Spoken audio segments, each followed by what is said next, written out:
Hello and welcome to this informative look at optional practical training, otherwise known as OPT, and how one applies.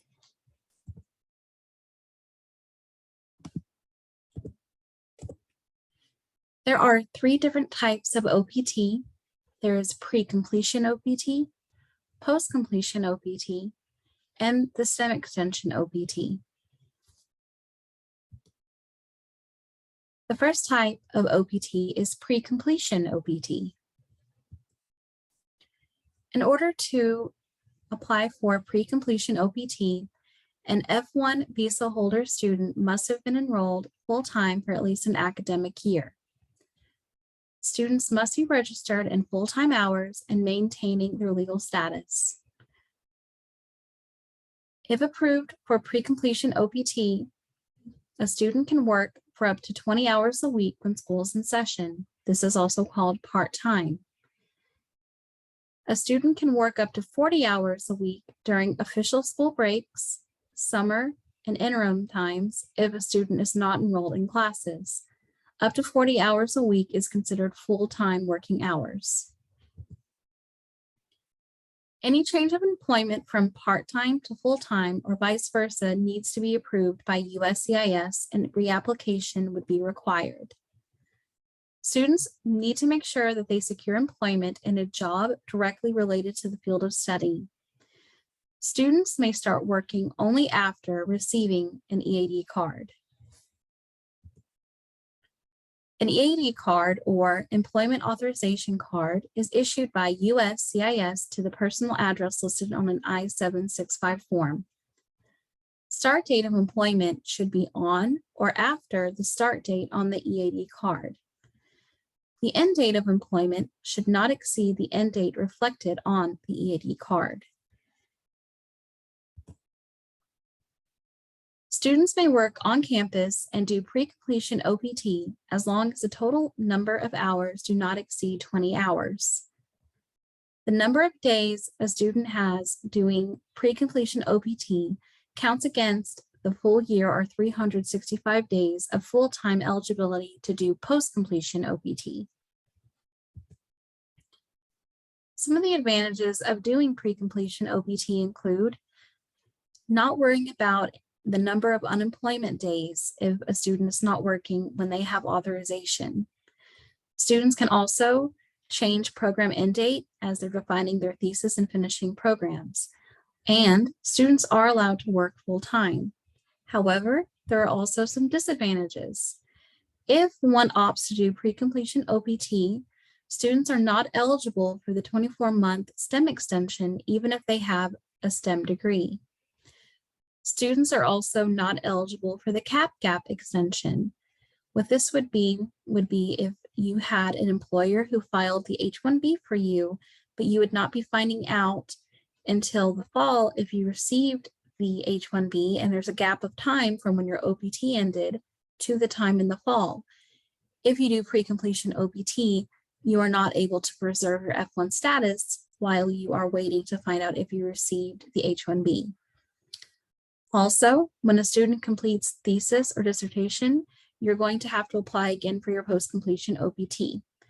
This can cause a gap in work between your pre-completion OPT and your post-completion OPT. The most common one is post-completion OPT, which is what students will file for when they are graduating.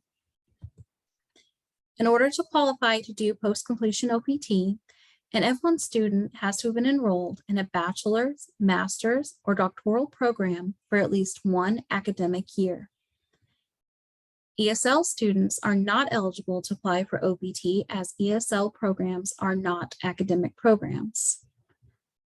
Any student who is engaged in full-time CPT for 12 months is not eligible for OPT because it's like they've already used that opportunity for employment. A student may not apply any earlier than 90 days before the program end date, which would also be the graduation date. An OPT application must be received by USCIS no later than 60 days after the program end date. This is also called a student's grace period. USCIS may take up to 10 to 12 weeks to approve an EAD card. Filing online does reduce wait times, but you must have the OPT recommended I-20 before you can upload it to USCIS. Failure to do so will cause your application to be denied by USCIS, and if you do have enough time in your grace period, you can try to reapply.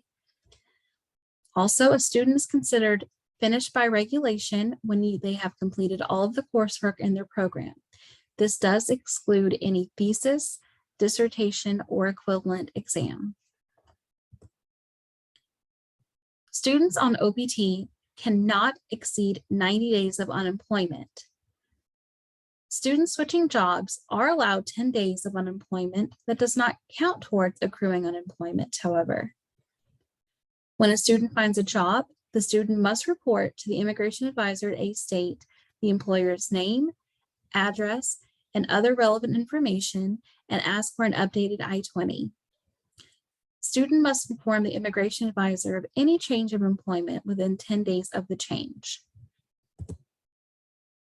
Some of the advantages of doing post-completion OPT include being able to work full-time without having to reapply for permission. Students can apply for STEM extension if applicable, and students will be eligible for the CAP-GAP extension. Disadvantages to keep in mind in regards to post-completion OPT include unemployment is counted towards 90 days of unemployment requirement. Students cannot change the program of study date. So this means if a student has completed OPT but not finished their thesis, you have to go with the time that you have on the I-20 as stated. There are different types of employment a student can do when they're on OPT. The most common one is to be a regular paid employee where you are working at least 20 hours a week. You also can be a contracted employee, which means that you can work under contract. You have to provide proof of contracts, times, and duration. Students can also be self-employed business owners, but you must work full-time, have proper business licenses, and the business must be directly related to the student's field of study. This is very important in regards to any job you get when you're on OPT. It always has to relate to the field of study. You can also find employment through an agency where you provide proof that you've worked at least 20 hours. You can volunteer or do an internship as long as labor laws are not compromised. You do have to work at least 20 hours a week, and students may want to use this option to stay in status if they're having difficulty finding paid employment. You also can have multiple employers. You would have to keep a detailed list of all the employment and be allowed 10 days between paid performances or work in between multiple employers. To apply for post-completion OPT, there is a post-completion OPT packet on the A-State website, and the first page of this PDF packet is going to be a checklist. This needs to be followed whether you file online or are going to mail in your application. The first step is to read rules and regulations regarding OPT located on the website. The student will sign and date an acknowledgement of OPT rules form, complete the request, as well as 2 government forms. The first one being the form I-765, which is going to authorize an employment authorization card.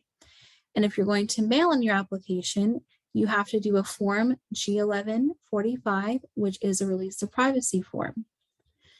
There's also a $100 OPT fee through Marketplace.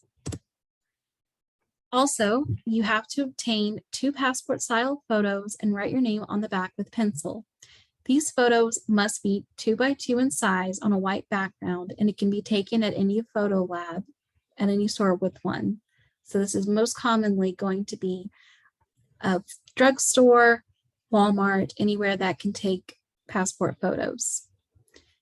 You will have to provide payment to USCIS in the form of a personal check, the credit card form, which is a G1450, or money order made out to the U.S. Department of Homeland Security for $410. Also, you need to go ahead and get a copy made of your most recent I-94, your visa, passport, and 2 previous I-20s. And one of those, if you have done CPT, you would have to include that so they can see that you have done CPT before. If you do choose to file online, you do not have to have 2 passport photos, but you will have to upload a photo during the application on USCIS's website. Also, right before you submit the application, that is when you will be able to provide US credit or debit card information or bank account information to pay for your application. Obviously, you would not be able to use a money order in this scenario. Also, if you're going to file online, you want to create a folder on your computer that contains a copy of your most recent I-94, visa, passport, previous I-20.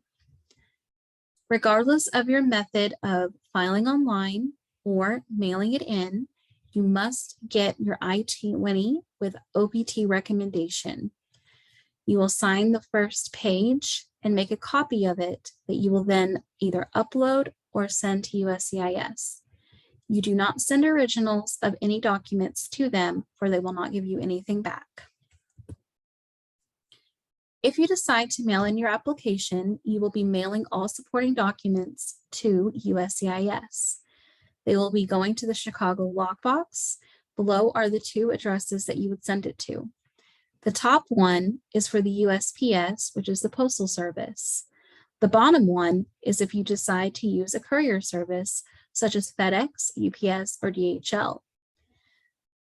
Regardless, your application will be going to the very same place. This just depends on the mode of delivery that you prefer. Also, you want to make sure you get a tracking number so you know when it has reached the Chicago lockbox. Soon after it has reached there, you will receive a receipt notice with a tracking number so you can check on USCIS's website the status of your application. If you choose to file online, you have to create an account at uscis.gov. And again, you must have the OPT recommended I-20 before you can submit your online application. Some important facts to remember regarding OPT. Your status is still F1 visa status since OPT is a benefit of an F1 visa. Can one wait to send the OPT application? Please know that USCIS must receive the OPT application within 30 days after the OPT recommendation is made in SEVIS by the immigration advisor. If you're traveling and the I-20 hasn't been signed within the last 6 months, then yes, you still need to get it signed after graduation for travel. Can you travel when you're on OPT? If you have not graduated and have not received your employment card, you would travel with your valid passport and visa and I-20 signed within the last 3 months. However, if you have graduated, but you have not received the EAD card, we do not recommend travel as you are technically in between your status. If you have graduated and your employment authorization card has arrived, you would travel with your valid visa, passport, I-20 signed within the last 6 months, and a letter from your employer so it is shown that you have a job. Once you receive your employment card, it will say that it does not guarantee reentry. So you need to make sure that you have as much information with you when you travel regarding your OPT status. If your visa has expired, it does not impact your status in the United States. If you are traveling outside of the US, you must renew your visa at a US embassy abroad. Never attempt to renew a visa when on OPT if you do not have a job offer or a current job. If you do not have Social Security, you have 2 options to obtain it. The easiest way is by filling out a section on the I-765 form that will grant you the Social Security number. Please note that the Social Security Administration and USCIS are different government agencies, so the cards will come separately to you. If you choose to not fill out the section on the I-765, you can also apply with having your I-20 with OPT information, employment card, I-94, and passport and visa at your local Social Security office. If a student cannot find a job when on OPT, You need to remember that you cannot have any more than 90 days of unemployment during the 12 months of OPT. A student would have to return to your home country or apply to be admitted to the university for the next available semester. If at any point during your OPT you decide to return to your home country, you would need to let the immigration advisor at A-State know, submit a copy of the flight ticket so your CVIS record could then be completed or ended. Options after post-completion OPT. After your OPT ends, you then have a 60-day grace period to remain in the United States. During this time, you may not work, but if applicable, you can begin your STEM extension OPT. At any time, you can file for a change of status, such as H-1B, anytime during OPT. However, your change of status must be completed before the end of your 60-day grace period. Your other options after OPT include transferring. Your CVIS record must be transferred before the end of your 60-day grace period. You would need to follow a transfer out process with A-State. The information is found on the website. And please note that your OPT will end as soon as the CVIS record is transferred, as any OPT that you gained and had was with your previous program at the previous school. Or you can change your educational level. You would need to be admitted by A-State by submitting a new financial document. A new I-20 would need to be created before the end of the 60-day grace period. How does one report OPT employment to A-State? We have an OPT reporting form found on the website. You have to use it anytime you have a change in employment, address, or phone number, as the government has to have the most up-to-date information at all times. It must be submitted within 10 days of the change. Also, at the time of your approval, a student will receive a link to set up their SEVP portal account.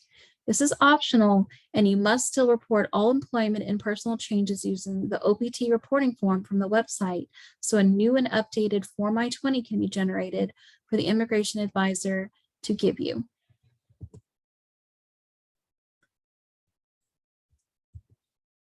The final area of OPT that we will cover is the STEM extension OPT.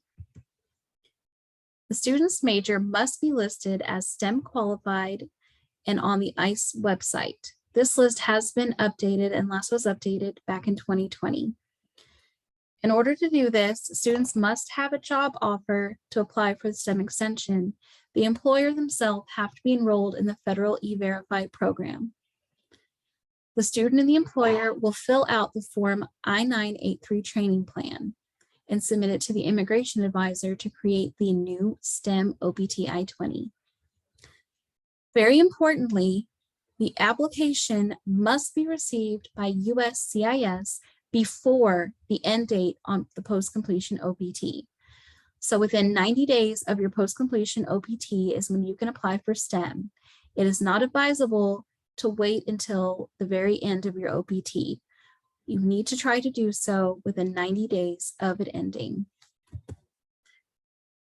We recommend that a student contact the office at least 60 days prior to the end date on their OPT, so that way the process can be started.